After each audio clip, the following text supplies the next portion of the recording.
Meli moja ya mizigo imeshambuliwa kwa kombora lisilojulikana katika eneo la Oman, karibu na mlango wa bahari wa Hormuz, kwa mujibu wa shirika la Uingereza linafuatilia usalama wa shughuli za baharini.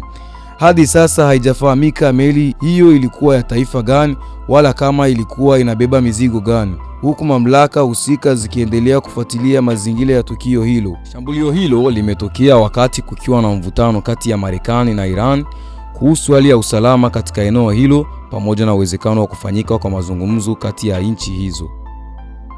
Rais wa Marekani Donald Trump amesema kuwa Marekani na Iran zimerudi kwenye mazungumzo yenye lengo la kumaliza vita, kauli ambayo imepingwa na Tehran.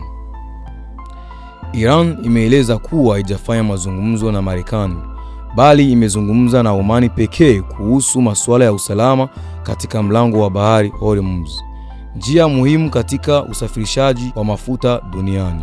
Endelea kufuatilia Sauti Africa News, pia usisahau kusubscribe channel yetu.